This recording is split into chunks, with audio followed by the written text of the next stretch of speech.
en este ciclo de webinars. Para empezar, bueno, yo soy Joseph, como habéis introducido muy bien,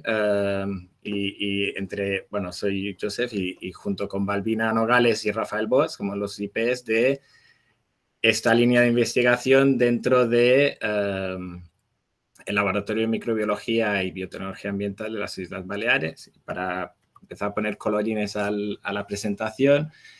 Y estos colores se mantendrán a lo largo de la presentación, pues los plásticos se pueden distribuir entre dos tipos, los biodegradables y los más recalcitrantes. Estamos trabajando en los dos tipos, en la degradación de los dos tipos. Y bueno, la gente que está trabajando con cada uno de estos tipos de plásticos, pues para los biodegradables tenemos a Alberto Contreras y Rocío Molina. Y los más recalcitrantes, pues que son más difíciles y más duros de trabajar para ver resultados, básicamente, pues está Teo Obrador, que está acabando su tesis, Justin Vitalak y María del Mar Aguilón. ¿Vale? Este es un tema bastante sencillo de introducir, ¿vale? Porque más que nada por la atención que han recibido los plásticos, por esa mala publicidad, más que nada, siempre hay esas imágenes de los impactos que tienen los plásticos en el medio natural. Entonces, siempre acaban con una muy mala publicidad. A mí siempre me gusta abogar que sin los plásticos la economía circular sería imposible. Entonces, si se le da un muy buen uso o un buen uso a los plásticos, pues nos permiten poder tener la vida, la sociedad que tenemos en la actualidad. No nos podemos imaginar una sociedad sin plásticos y todas las ventajas que nos permiten, ¿no? Resistencia, el poco peso, son tan livianos que se gasta mucho menos fuel en transportarlos o en materiales de aviación o transporte, etcétera, ¿no? No me meteré demasiado en este tema porque me quedaré sin tiempo. El tratamiento de los residuos suele ser malo y por eso muchos de estos plásticos que tienen tantas ventajas, pues tienen esas connotaciones negativas porque acaban en el medio natural y en el medio ambiente, pues por desgracia, son tan buenos y tan resistentes que perduran por mucho tiempo, ¿no? Décadas, siglos, incluso se habla de milenios, pero bueno.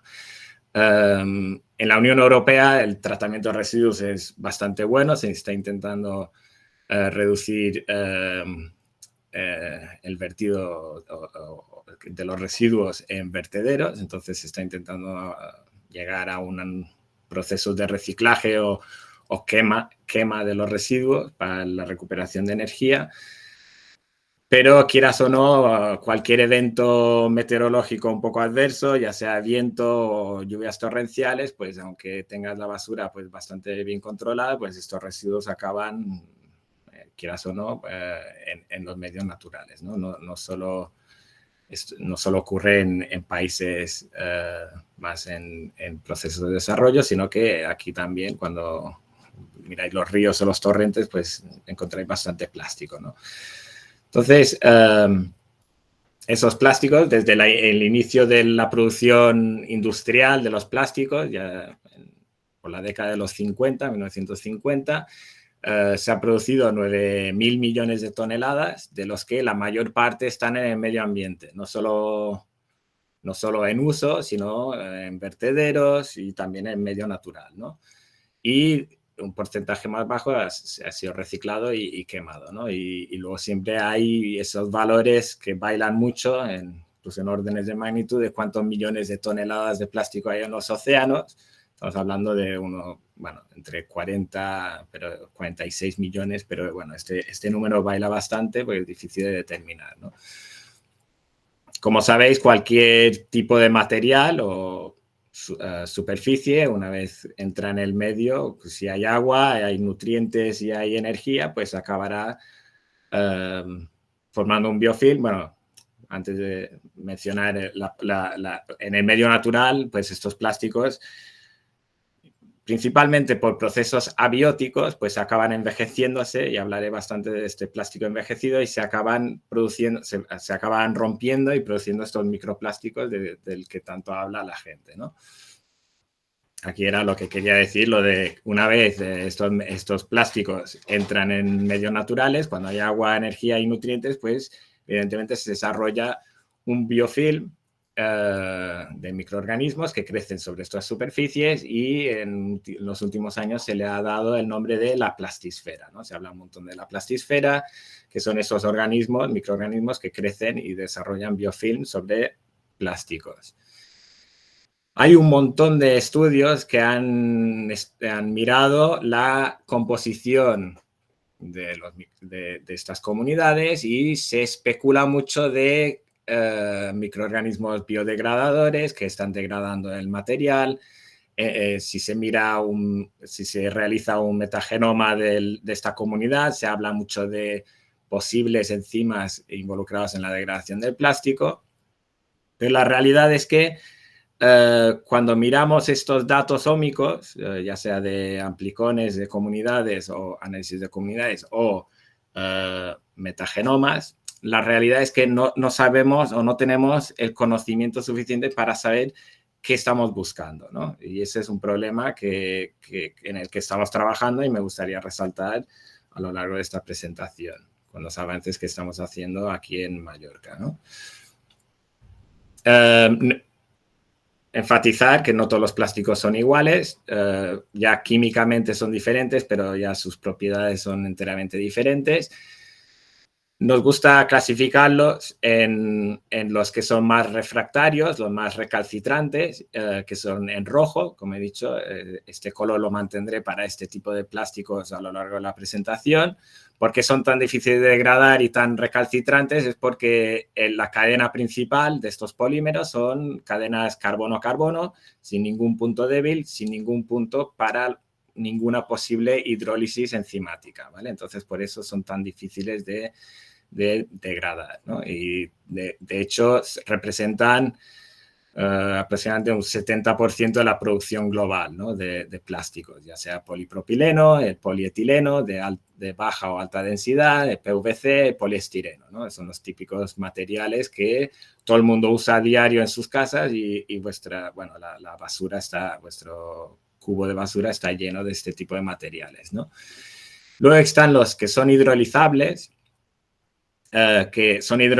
porque son, en el fondo son poliésteres, ¿vale? Porque normalmente tienen un enlace éster, pero no son tan fácilmente degradables porque se cree que están protegidos normalmente por anillos aromáticos, este terefalato, que protege en cierta medida la posible hidrólisis enzimática de este enlace, ¿no? Entonces tenemos el PET, el poliuretano, que son componentes bastante importantes de nuestra vida cotidiana, ¿no?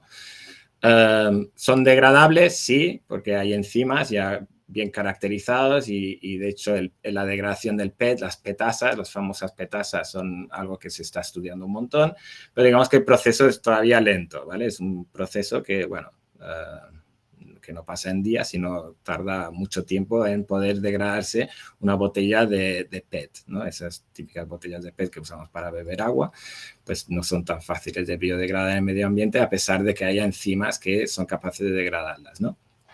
Y luego tenemos materiales que son los que sí que consideramos biodegradables porque son cadenas alifáticas en las que están estos enlaces éster más expuestos a la hidrólisis enzimática, ¿no? por esterasas, etc. Entonces, estos son poliésteres que son considerados biodegradables. Si os fijáis, su producción global es en la actualidad bastante baja, estamos hablando de más o menos un 0,3% de la producción global son de estos materiales, principalmente PBAT, PLA, etcétera, ¿no? Entonces, estos son materiales que se dicen biodegradables, pero ya veréis que no son tan biodegradables como nos gustaría que fueran, ¿no?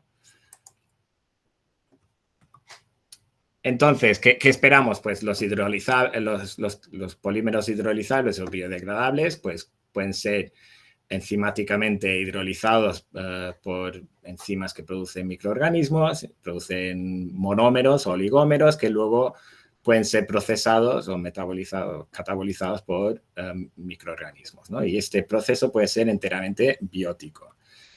En cambio, para los más refractarios, los plásticos que son más difíciles de degradar, que no tienen ningún punto hidrolizable, pues existe, bueno, se necesita una oxidación, normalmente se crea al azar, se oxidan al azar los polímeros, creando unos enlaces que a la larga pueden producir roturas en la cadena, también evidentemente un poco azarosas, y luego estos oligómeros sí que pueden ser catabolizados por microorganismos, ¿vale? Entonces, este paso de aquí sí que muy fácilmente hay microorganismos que les encanta este tipo de sustratos. Este proceso, esta primera etapa de oxidación y rotura, principalmente se cree que es abiótica, pero bueno, estamos trabajando y en esta charla no hablaré, pero sí que tenemos un proyecto para mirar esta oxidación, si puede ser producida por microorganismos, si puede ser biótica, ¿no? Y si ocurre, ya os digo yo que ocurre bastante lentamente, ¿eh? Entonces, ¿en qué estamos trabajando aquí en el laboratorio de microbiología de la Universidad de las Islas Baleares? Pues estamos haciendo un poquito, cubriendo todas las bases, ¿no? Entonces, estamos mirando de los diferentes tipos de plásticos, estamos mirando dinámicas de colonización, principalmente en el mar, ver qué tipo de microorganismos colonizan y cómo van colonizando a la larga. A lo largo del tiempo, donde se situarían microorganismos degradadores, etcétera, ¿no? Además, también estamos mirando posibles patógenos y resistencias a antibióticos que puedan colonizar los plásticos en sistemas de depuración y luego acaban en el mar, ¿vale? Y esto, evidentemente, no hablaré de ello en esta charla, y sí en lo que es más relevante a este grupo, ¿no? El BBB de la SEM, que es mirar los enzimas que son capaces de hidrolizar o romper las cadenas y luego el metabolismo, las rutas metabólicas que necesitan los microorganismos para procesar los oligómeros y los monómeros hacia las rutas centrales de degradación, ¿vale? Entonces, ¿qué se conoce? ¿Qué conocemos de estos procesos enzimáticos? Y para ello, pues miraremos en una base de datos que ya existe, que realizaron Víctor Gamberini y Gavin Lear en Nueva Zelanda, en la que hicieron una recopilación bibliográfica de lo que se conoce en la actualidad de microorganismos que pueden degradar plásticos, qué tipo de plásticos y qué enzimas, ¿no? Entonces, para plásticos biodegradables, digamos PHB, PLA como ejemplos, sí que existe bastantes estudios que identifican enzimas o esterasas que degradan este tipo de materiales. Para las petasas, para degradar PET, como os he dicho, es un material que está muy de moda, entonces hay un montón de estudios que están enfocándose en estas petasas, entonces hay un montón de enzimas identificados. Pero luego si miramos en los plásticos más recalcitrantes, como el polietileno o el poliestireno, vemos que hay uno o dos hits, ¿no? Hay muy pocos enzimas identificados. De hecho, si os fijáis, una sí que es creíble, que sería una lacasa. Las alcano-monoxigenasas que hay aquí probablemente no sea el caso. Yo no me lo creo. No, habría que mirarlo en detalle porque el que conoce la degradación de alcanos, pues no tiene lógica que una enzima que está en la membrana interna de una célula pueda hidrolizar o romper cadenas que están fuera de la célula, ¿no? Entonces, no tiene tanta lógica esta identificación. Y luego, si os fijáis, para el polipropileno no hay ninguna enzima identificada, ¿vale? Entonces, lo que se conoce más o menos, pues sí, los enzimas para procesar y para hidrolizar y procesar los plásticos biodegradables e hidrolizables están más o menos caracterizados. Para los más refractarios, digamos que es un poco más poco conocido, digamos, ¿vale? Entonces, como os he dicho, estamos trabajando en estas diferentes áreas, pero por interés de tiempo, que me voy a quedar sin este ritmo, me voy a enfocar en dos historias que, bueno, que han salido o van a salir en los próximos meses, que es la caracterización de microorganismos que son capaces de producir estas esterasas para degradar plásticos biodegradables y luego el metabolismo necesario de ciertos microorganismos que necesita un microorganismo para procesar los oligómeros que vienen de estos plásticos refractarios, ¿no? No me voy a meter en esta parte de rotura de cadenas porque es algo que todavía estamos, bueno, acabamos de empezar a trabajar en ello, ¿eh? Entonces vamos con la primera historia, vamos a hablar un poquito primero de esta parte, ¿no? Entonces, plásticos biodegradables, como os he dicho, son cadenas alifáticas con enlaces éster que son, digamos, fácilmente hidrolizables, ¿no? Hasta cierto punto. Entonces, aquí hay una serie de ejemplos, los más conocidos, PLA, PBAT, bueno, son diferentes polímeros que tienen una salida industrial, ¿no? Comercial. Como os he dicho, de momento representan pequeña fracción de la producción global, pero la proyección es que aumente muchísimo en los próximos años por la demanda del consumidor por productos más, digamos, verdes y biodegradables, ¿no? Para que veáis un poco los ejemplos, el PLA se suele usar en esos vasos de usar y tirar de agua, que son muy transparentes, pero luego se tiran enseguida, o las impresiones 3D de impresoras 3D, pues las bobinas, pues normalmente son de este tipo de material, ¿no? En cambio, el PBAT se usa en el mulching, en agricultura, se está usando para reemplazar el polietileno, que digamos que no se degrada, entonces digamos que es más degradable, entonces se puede meter en la tierra y esperas que se degrade con el tiempo. Y luego esas bolsas compostables que os venden o que ponéis en los cubos marrones de desechos orgánicos, pues también suelen ser de este material. ¿Vale? ¿Son biodegradables? Bueno, hasta cierto punto, ¿no? Porque luego hay un montón de ejemplos de que, por ejemplo, se hacen estudios en el que se meten bolsas de PLA en el mar y no se degradan. Después de meses de estar ahí in situ en el mar, pues no se degradan. El PBAT incluso menos. Y, por ejemplo, incluso en procesos de compostaje, porque cuando se dice que son compostables, esperas que en el proceso de compostaje se acaben degradando, ¿no? Pero si hablamos mucho con una empresa que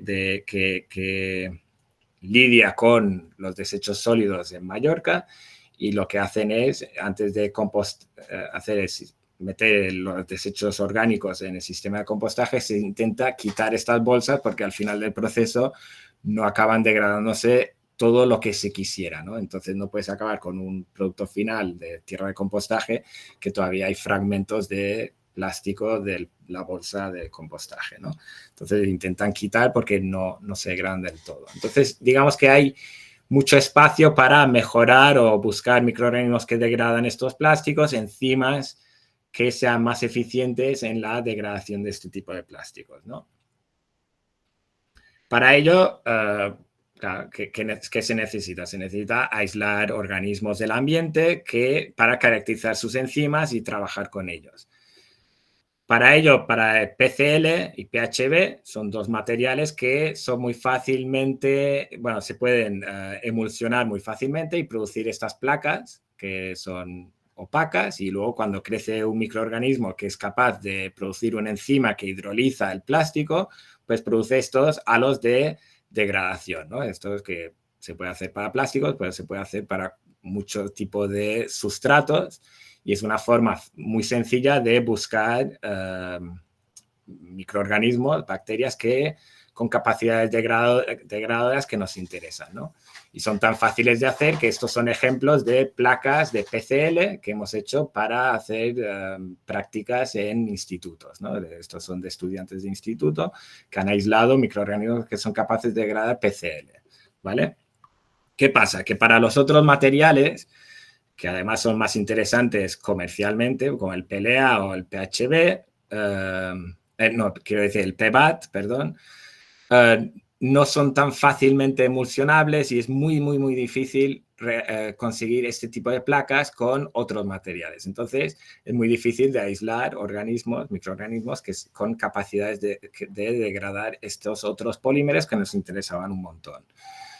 Entonces, entre Theo y principalmente Alberto Contreras, Alberto pues desarrolló este sistema en el que el plástico lo puedes disolver en un solvente orgánico y luego digamos que lo puedes pintar, digamos, sprayar sobre placas y producir esta apariencia opaca, ¿vale? Como veis aquí, que este lado está pintado, el otro no está pintado, entonces veis esta apariencia opaca, no por la emulsión del plástico, sino que se forman micropartículas, no son nanopartículas, son micropartículas del polímero, ¿vale?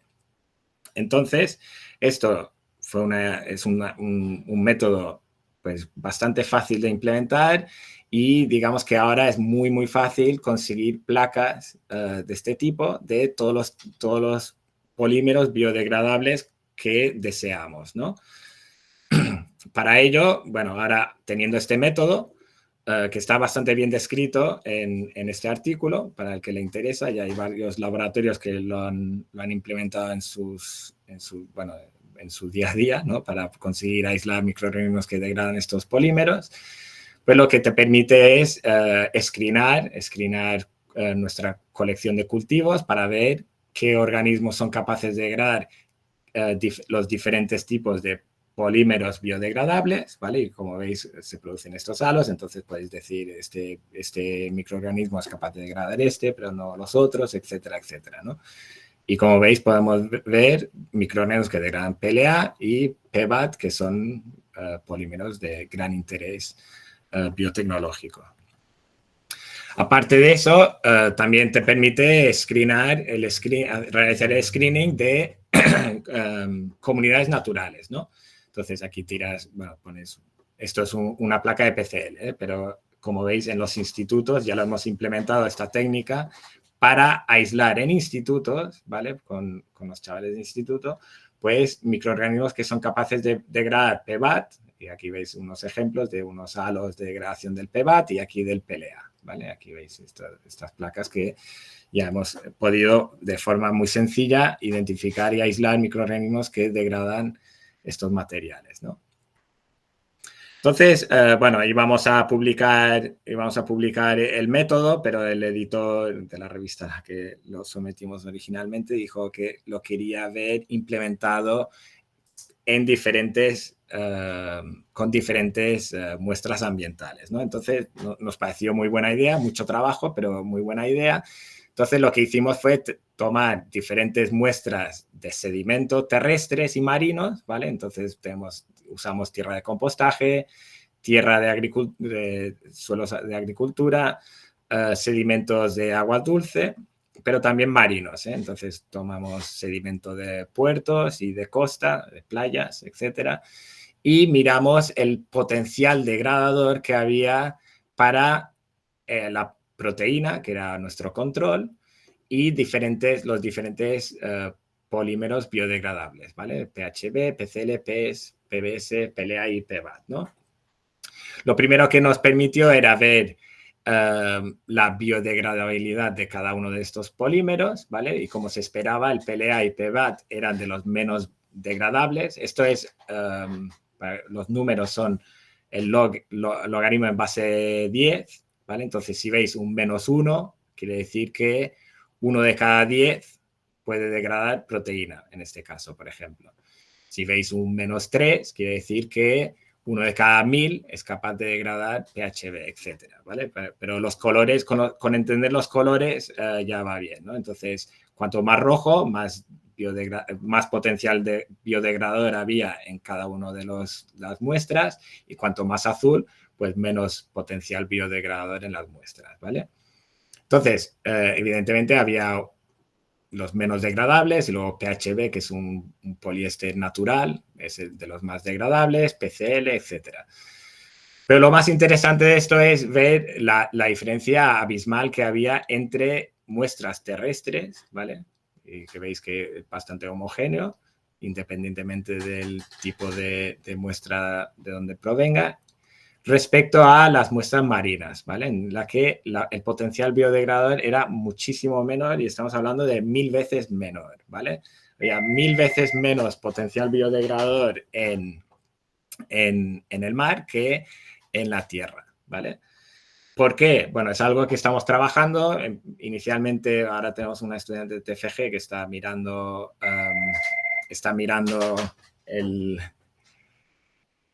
si es la salinidad lo que está inhibiendo o entorpeciendo, digamos, ese potencial degradador. De momento parece que no, pero bueno, es un poco temprano para sacar conclusiones.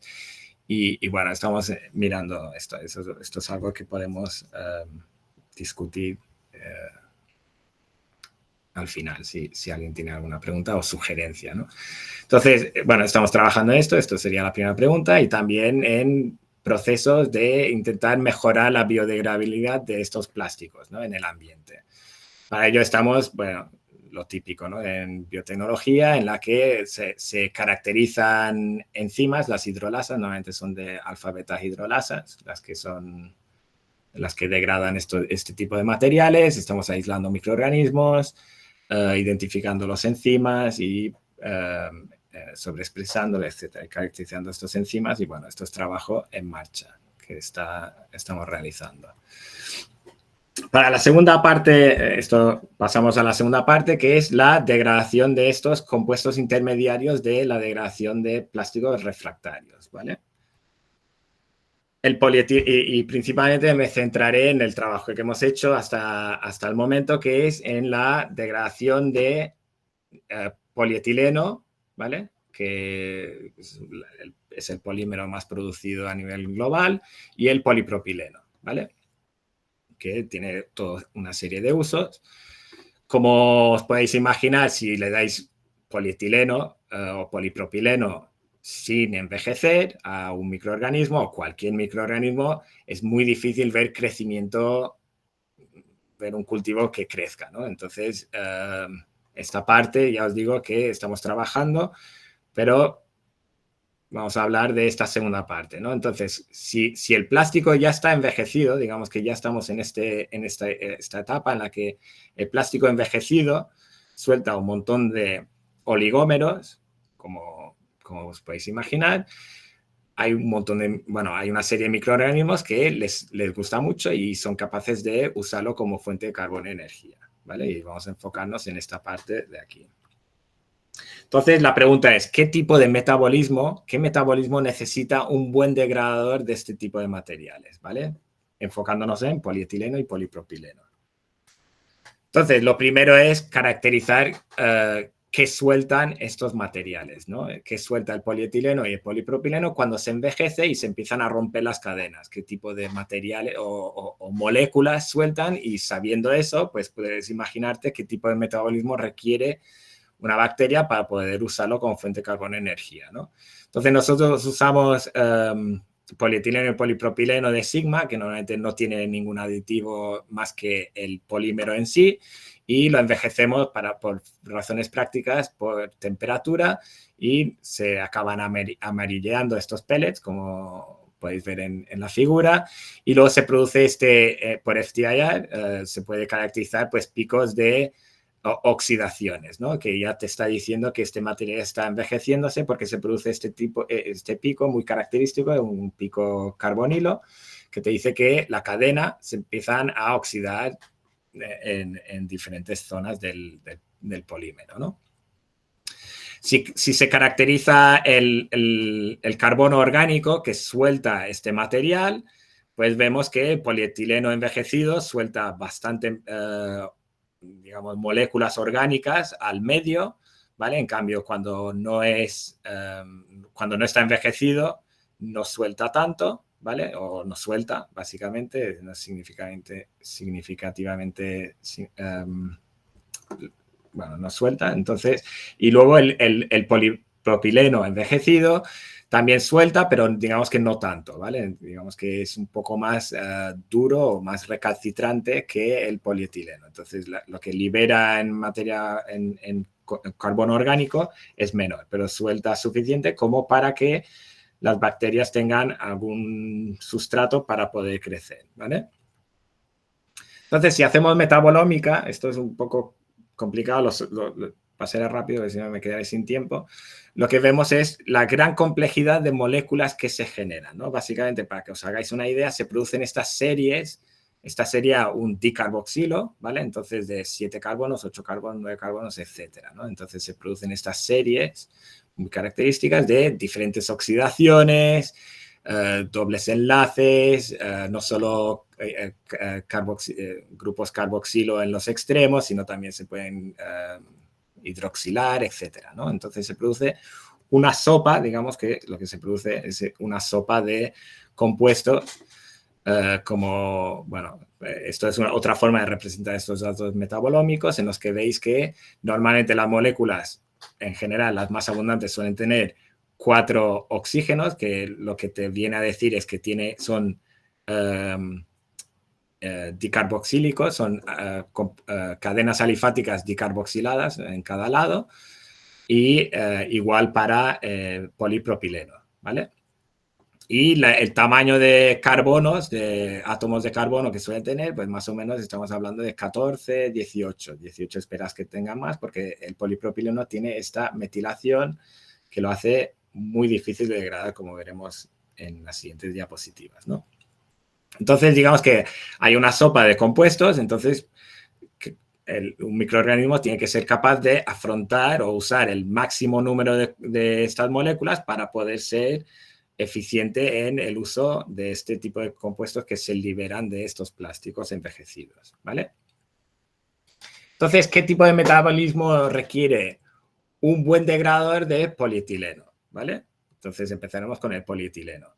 Para ello usamos un microorganismo modelo que publicamos hace unos años, Alcaniborax SP24. Estos son microorganismos muy buenos en degradar compuestos alifáticos, alcanos sobre todo, y usamos Alcaniborax burcumensis SK2, que es el modelo histórico, bueno, el que se ha usado siempre como modelo de degradación de alcanos, ¿vale? Entonces, claro, Alcaniborax SP24 sabíamos que degrada muy bien, es un muy buen degradador de estos compuestos que se liberan del polietileno. Digamos que es capaz de consumir un 50% del carbono orgánico que libera el polietileno envejecido. En cambio, SK2 es un poco peor, ¿no? Crece un poquito peor y es capaz de usar más o menos un 30-35% de estos compuestos. Entonces dices, ¿cuál es la diferencia? ¿Qué tiene Alcaniborax SP24 que no tenga SK2, ¿no? Y lo que vimos es, mirando el genoma, el potencial genómico, vimos que a lo mejor no es tanto la ruta de degradación del alcano, los genes necesarios los enzimas necesarios para canalizar el alcano hacia la beta-oxidación, el ciclo de beta-oxidación, y es más la redundancia enzimática que tiene cada paso de la ruta, bueno, la beta-oxidación, como veremos a continuación, ¿no? Esto voy a acelerar un poquito porque me estoy quedando sin tiempo. Extendimos al Caniborax Manninobacter y a Lomonas, que sabíamos que de un screenaje anterior, que sabíamos que degradaba o podía usar hasta cierto punto estos sustratos. Y básicamente, pues se confirmaba eso, ¿no? Para cada etapa o para cada paso de la beta-oxidación, observamos que los que son capaces de usar una mayor parte de los compuestos que liberan el polietileno envejecido, pues tiene una alta redundancia para cada uno de los pasos, sobre todo el FAD-B y FAD-E, ¿vale? Estos dos pasos son muy, muy redundantes en los organismos que son muy buenos en degradar este tipo de compuestos. En cambio, digamos que para la degradación de alcanos o obtener AlkB, digamos que no es la clave, ¿no? Entonces, ¿qué pasa? Aquí vemos un poco esa complejidad, pero bueno, está publicada, esta parte está publicada ya anteriormente, pero lo que hicimos fue la proteómica de de Alkanoids SP24, y lo que vimos es que probablemente ni siquiera es necesario la ruta de degradación de alcanos para canalizar estos compuestos hacia la beta-oxidación. Incluso tenemos buenos degradadores de polietileno envejecido que ni siquiera tienen ALK-B codificado, ¿vale? Y son muy buenos degradadores porque tienen una alta redundancia en cada uno de los pasos para poder canalizar la multitud de moléculas oxidadas a través de este ciclo y producir ese acetil-CoA que acaba en el ciclo de TCA, ¿vale?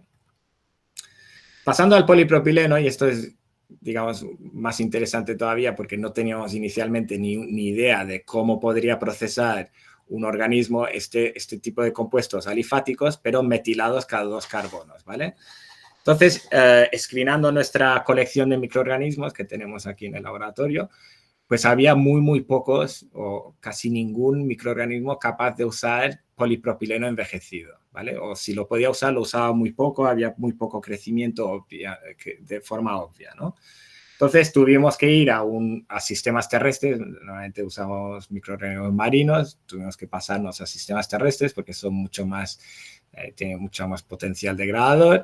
Fuimos a un vertedero de estos ilegales que había por aquí en Mallorca desde hace 20, 30 años que estaba abandonado, un paraíso biotecnológico porque está lleno de microorganismos capaces de degradar diferentes plásticos, y de este vertedero pues conseguimos un Rhodococcus, que es impresionante. Es un microorganismo, un aislado, que es capaz de usar bastante eficientemente este polietileno envejecido, ¿vale? Los leachates que se liberan de este polipropileno envejecido.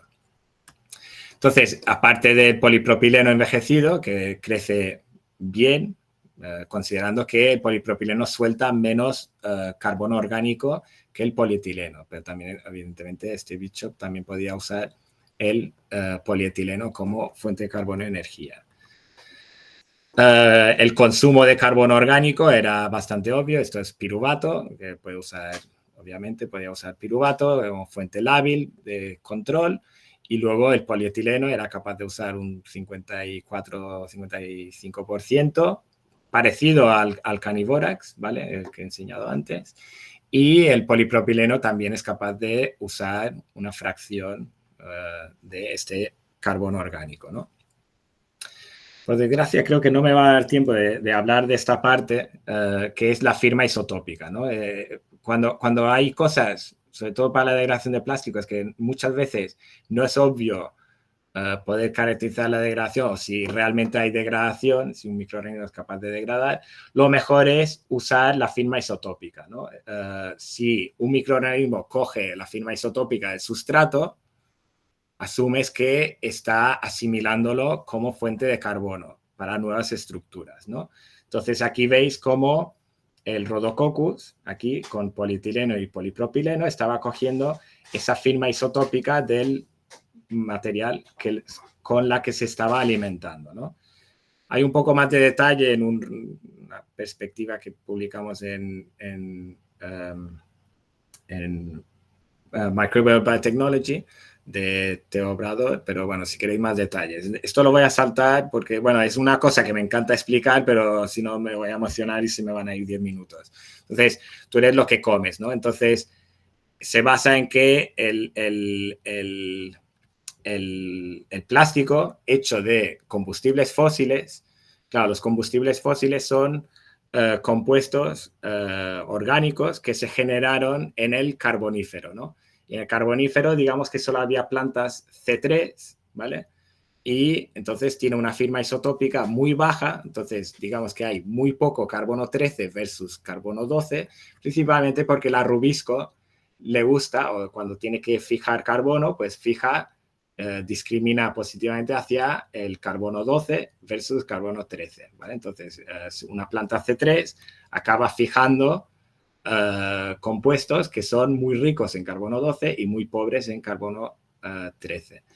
Pero las plantas C4, como que hay una etapa de concentración, pues esa discriminación ya no es tan obvia porque, claro, acaba fijando carbono 12, pero luego también fija el carbono 13, ¿no? Entonces, esa firma isotópica del carbono orgánico que se genera en plantas C4 tiene mucho más carbono 13, ¿vale?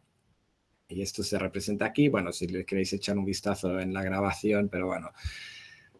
Y lo bonito de todo esto es que, claro, los combustibles fósiles, pues claro, se generaron en una época del Carbonífero en el que todavía no existían esas plantas C4. Entonces, la firma isotópica del combustible fósil es muy pobre en carbono 13. Entonces, esto es algo que luego tú puedes usar muy fácilmente y de forma muy barata si tienes un IRMS para calcular el ratio de carbono 13 a carbono 12 y ver cómo tu microorganismo que has crecido, por ejemplo, en LB, que suele tener una mezcla de los dos, pues si usas piruvato de planta C4 o C3, pues acaba cogiendo la firma isotópica del sustrato y si le das de comer el polietileno o el polipropileno, pues acaba cogiendo esa firma isotópica, ¿no? Entonces es un método bastante sencillo y barato porque no tienes que marcar el material ya te viene marcado porque es pobre, tiene un ratio isotópico muy bajo, ¿no? en carbono 13. Entonces, esto es algo que puedes aprovechar pues, para hacer análisis de degradación. Entonces, bueno, a lo que íbamos, ¿no? Vamos a ver cómo, por proteómica, pues miramos cuál es la ruta de degradación o qué usa Rhodococcus para poder degradar estos intermediarios metilados del polipropileno envejecido, ¿no? Y aquí veis, esto sería la entrada de alcanos, degradación de alcanos hacia la beta-oxidación. Y luego esta es una nueva ruta de degradación que ha caracterizado Teo Obrador, el estudiante que está acabando su tesis, en el que la proteómica nos dijo o nos sugirió que esto es la ruta que está utilizando Rhodococcus para procesar los intermediarios de polipropileno envejecido, ¿vale? Entonces, básicamente, lo que implica es como que no puede entrar en la beta-oxidación porque está metilado, cada 2 carbonos, entonces requiere de una carboxilación del grupo metilo, como veis aquí, para luego deacetilar y quedarse con una, digamos, cadena que luego sí que puedes eliminar 2 carbonos y vuelta a empezar, ¿vale? Luego vuelves a tener el siguiente grupo metilo, carboxilación, deacetilación y así sucesivamente, ¿vale? Entonces, digamos que Rhodococcus tiene el metabolismo muy bien regulado, entonces si le das alcano, hexadecano, vemos la inducción de la ruta de degradación de alcano, que representa esa ruta de aquí, hacia la beta-oxidación y esta nueva ruta, pues obviamente pues no está activada, ¿vale? Si le das hexadecanodioico, que es un dicarboxílico de 16 carbonos, digamos que aquí este sustrato entraría por aquí, a este nivel. Vemos la inducción de esta parte y todo lo demás no está inducido, ¿vale? Si le das polietileno envejecido, ¿vale? Que digamos que normalmente no esperarías que los sustratos de polietileno envejecido sean alcanos, sino que ya son compuestos oxidados, ¿no? Entonces, los compuestos de polietileno envejecido ya entrarían hidroxilados o carboxilados y entrarían dentro de esta ruta por aquí. Entonces, veis la inducción de esta parte, aunque también puede haber ramificaciones en el polietileno. Es verdad que el polietileno puede tener ramificaciones y hay algo de inducción de esta nueva ruta para poder eliminar compuestos que puedan tener cadenas laterales que entorpezcan la degradación, ¿vale? Pero lo más obvio y lo más bonito es que con el polipropileno envejecido sí que se ve esta inducción enorme, ¿vale? De esta nueva ruta, ¿no? Y de hecho, incluso a lo mejor probablemente ya no entra de por aquí, ya entra el polipropileno envejecido, lo más envejecido ya estaría carboxilado, entonces ya entraría a este nivel y veis esta inducción de esta ruta. Entonces el proceso de mutar la ruta para confirmar el fenotipo, etcétera, y caracterizar bien esta nueva ruta metabólica implicada en la degradación de polipropileno. Esta ruta ya se conocía hasta cierto punto porque este tipo de compuestos son derivados de isoprenos de vegetales, ¿no? Entonces son cosas que ya algo se conocía, pero bueno, hemos dado el uso de, bueno, hemos identificado el uso de este tipo de ruta en la degradación del polipropileno que hasta la fecha no se conocía. Hemos hecho incubaciones en el mar para hacer metagenómica y ver, pues, en polipropileno envejecido y madera como control. Y hemos hecho, bueno, hemos identificado digamos, el enzima más importante, que sería la